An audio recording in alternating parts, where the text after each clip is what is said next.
Let's start off with a quick thought experiment. Something that I was listening to this week prompted me to consider this concept. Imagine you had all the money in the world. All the money in the world. You wanted, financially speaking, for nothing.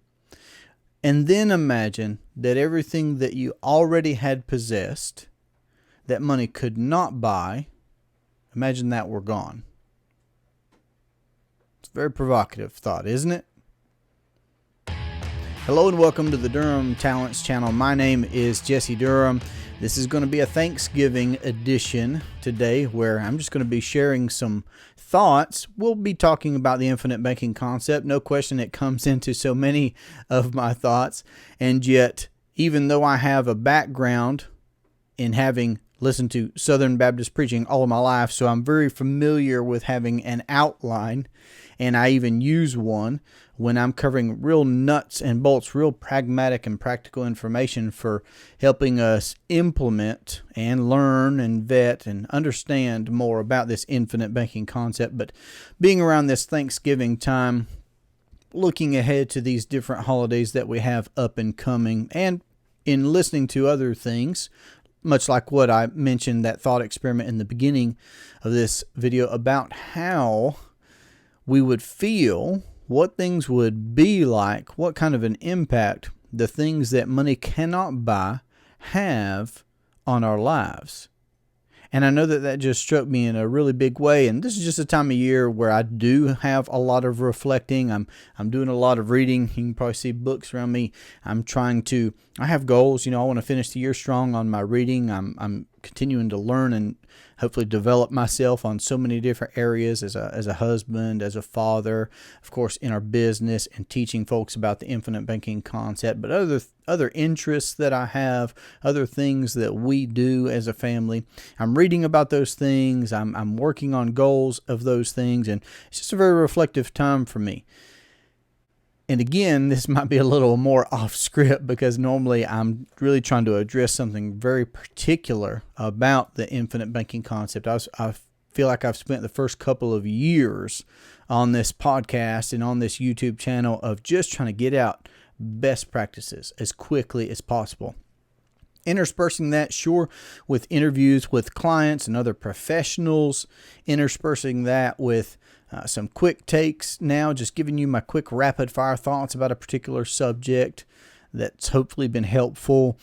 Our Q&A series, of course, where we're addressing people's questions, talk about reflections. I mean, that's always very helpful to be having conversations with prospective clients that are asking me about so many different things to understand this concept and to know more about me.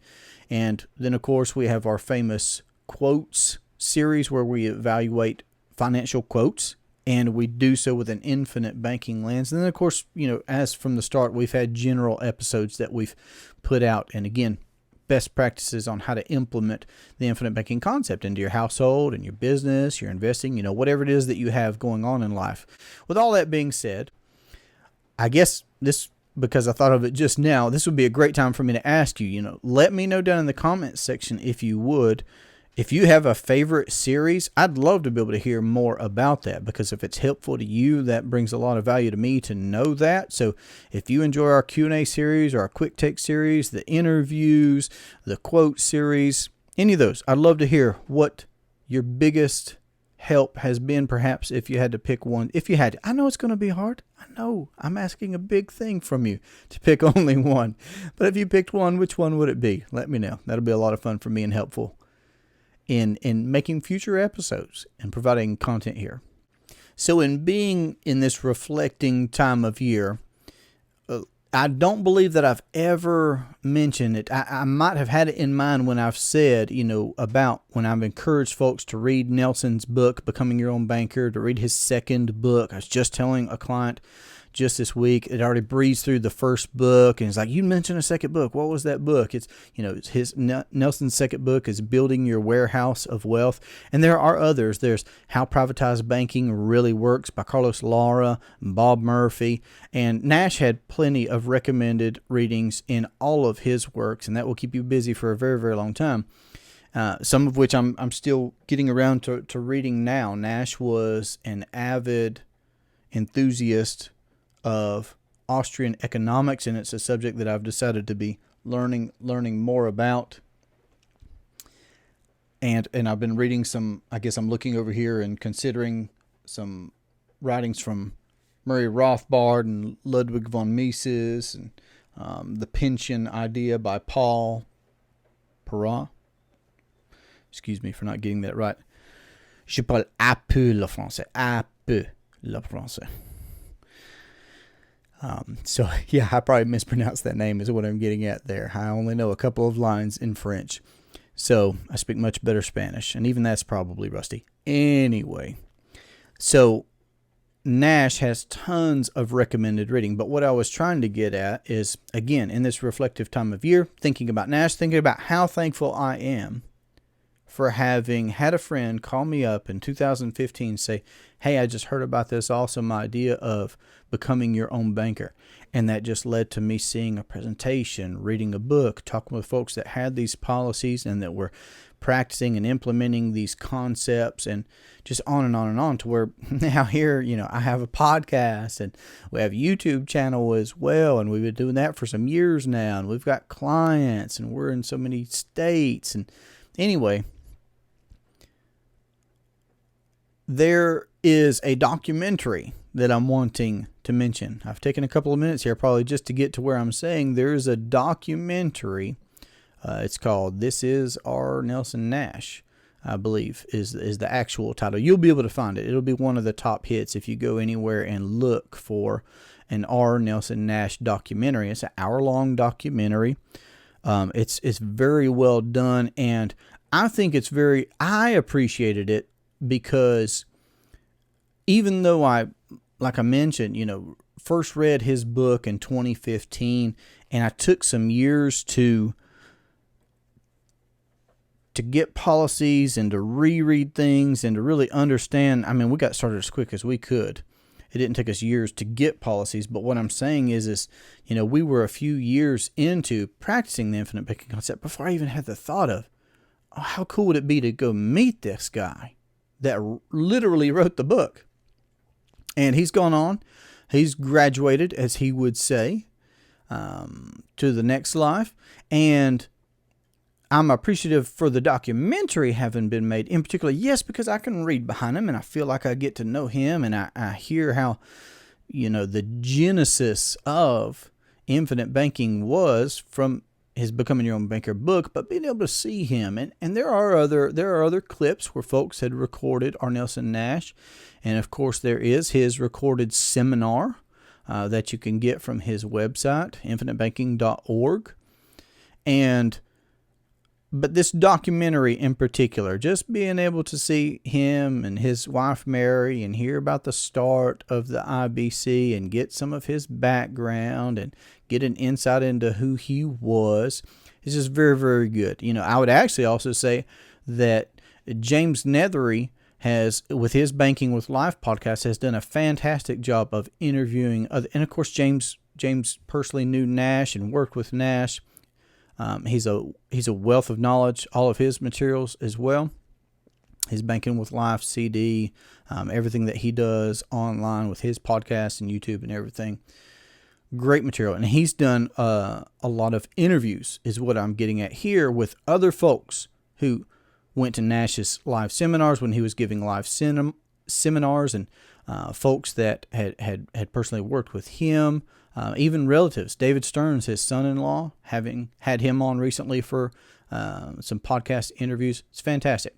So I'm just saying, all of this is out there and available. And even though I'm several years into implementing this concept personally here in our household, in our business, and what we're doing in life, this time of year causes me to reflect. And all I do, much like a policy, all it does is get more and more efficient over time. All I do is get more and more grateful for having had someone reach out to me and tell me about this concept, read the book, get a policy, go through the nervousness of trying to understand more about this and the folks that were telling me about it and paying a significant premium to get a policy.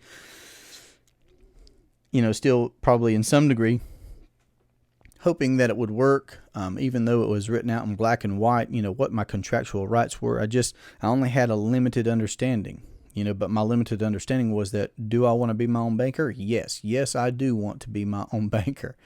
And then, from there, it's making the rubber meet the road. And that is right in line with what Nash would say, that more is caught than taught. So my recommendation, all that to say that my recommendation is, if you find yourself having some time in reflecting about this concept, whether you're vetting this concept still, hey, why not go to the source? Why not learn and hear from the man himself? And read his materials, listen to his materials, go watch that documentary is what I'm getting at, to have a better insight there. I'm thankful for the man. Never got to meet him. Much to my regret. I wished I would have been with it a little quicker and thought about getting down to Alabama or some event that he was still attending, because he was busy. He was busy all the time. Right up to the end, he was busy. And I want to emulate that as well. And there's just something about, this family time of year, this holiday time of year, that even though I didn't personally know Nash, I feel like I've read enough behind him and watched everything that I could get my hands on, so that I do certainly feel like I know him, and in a way that I can be very, very appreciative, for the impact that that's had on me and my life and generations to come of my family tree here in a different state, someone that he had never met, and I'd never got to know him. So I do highly recommend watching that documentary. Another thing that this time of year causes me to think of is, because we're having special events at church and whatnot, it causes me to think about my church, and we're coming up to Christmas. It causes me to think about, gift giving. It causes me to think about charitable giving. It causes me to think about, finishing the year strong, financially speaking, and how we can be a blessing to other people, clients, family, nonprofit organizations. I'm actually really looking forward to doing some particular content on nonprofit organizations, and how, for those that enjoy giving to nonprofit organizations. And I've done, actually, if you look back to, it'd be an outside recording. The audio is going to be imperfect for sure. But I did a charitable giving episode really early on. So a couple of years ago, feel free to look that up. It was one of the earliest episodes. But I want to revisit that subject, because I know it's important to plenty of people. If that's an important subject to you, being able to give to nonprofits now and also in perpetuity, because that's the kind of stuff where Nash would talk about thinking long range. What if you could go beyond giving during your lifetime? Buildings are named after people for a reason, because those buildings cost dollars, and the opportunity that we have to be able to give in perpetuity is, it's just mind blowing. So I'm looking forward to putting out some content, some nuts and bolts content on that information again here real soon. And also, again, because it's this time of year that makes me think about those things. So if that's interesting to you, if you'd be interested to hear more about charitable giving and your legacy plans and how infinite banking can facilitate that, put a message down in the comment section before, or we can just have a conversation. Of course, feel free to reach out to talk in particular about that. I'm actually looking forward to some meetings that I have scheduled coming up soon with individuals with some nonprofit organization, and I'm very excited about that. So that's probably another reason why that's on my mind. And I guess if I walk my thinking out broader, here I'm telling you about what's going to be coming down the pipeline. I've got another episode that I'm looking forward to doing, and a lot of the impetus behind that episode is having read a piece of literature that Nash actually recommended, and that was The Law by Frederick Bastiat. You can get it for just a few dollars, several dollars, and I know James Nethery has it on his store, the Banking with Life store. And just the idea that mutual life insurance companies, they're not everywhere, and yet here in America we have them, and there are other things that we have here in America, like law, That's why I mentioned Frederick Bastiat. And things aren't perfect. Of course, they never have been. It's this, what's the word? This experiment, this American experiment. That's a phrase you might have heard before.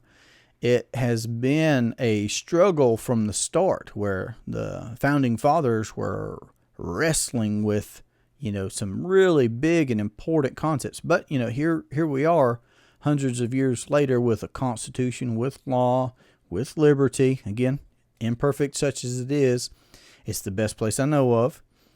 And because of that focus on life and liberty and law, we can have life insurance.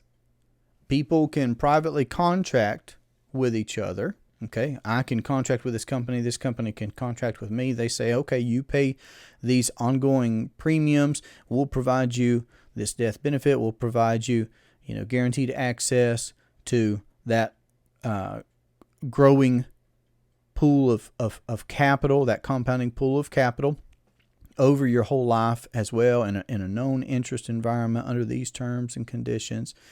And we can privately agree to do that. I can privately agree with them to pay premiums, and then they provide those abilities to me through that unilateral contract. It's a beautiful thing. It's an amazing thing. And so maybe that's just another encouragement to keep reading, keep educating yourself about these different subjects that I've brought up. Austrian economics, Nash's financial recommended readings as well. I've taken a deep dive into nonfiction because of that very first time in 2015, where I loved reading. I mean, I've got several books here on my desk. I don't know if you can see them all. Fiction books. I read to my children all the time, and I read for myself. And yet, I took a deep dive in nonfiction because of books like Becoming Your Own Banker and Rich Dad, Poor Dad by Robert Kiyosaki and several others. I guess I'm just sharing a lot of my ideas with you. If you'd like to know some of the books that I think have been some of the most impactful books, let me know. I'm happy to. I enjoy talking about things like that. And do me a favor, put a favorite book of yours down in the comment section. I'm always adding to my reading list. I have not arrived, and I'm open to learning. And I would love to hear what your recommended books would be. So put that down in the comment section for me if you would. But all that to say, I'm grateful for this country that we have. I'm grateful for the laws that we have, the liberty. I'm grateful for the opportunity to privately contract with these insurance companies to be able to account for our need of finance. And I guess as you get to these holiday gatherings and you have time with family, I hope that we can all get to serious conversations. I know I look forward to the serious conversations in life. I look forward so much. We got to get past the weather, and we got to get past sports teams. Oh my goodness. And get to the serious things in life. For those that are interested in leaving a legacy and making a big impact, that are wanting to live free, not put their head down in the sand. Be aware of these things. Read that essay by Frederick Bastiat on the law. I'd love to hear your takeaways, in our future phone conversations and in the comments about what you get out of The Law by Frederick Bastiat. It's very, very provoking. And as you have these conversations, I just hope that you'll both be reflective with me and grateful for the things that money can't buy, and that you'll also be having serious conversations about how we can think and we can plan and we can act intergenerationally, like Nash said. I feel like a good bit here about what a pity it is that every generation seems to be, for the most part, starting from scratch over and over and over again, starting from scratch into this conventional paradigm of financial slavery to the conventional banking system. And it just doesn't have to be that way. So I hope you enjoy your family time. I hope you get to have serious conversations. I hope you continue in your reading. That's my admonishment. Let's continue in our reading, in our study. And if you would like to have a conversation about how to implement the infinite banking concept in your household or your business or your investing. I look very much forward to that conversation. You can reach us at 828-817-4223, or you can email durhamtalents@gmail.com. It's been a great pleasure for me to have this conversation with you. I hope that you've enjoyed it. I look forward to our next one. Happy Thanksgiving. Take care.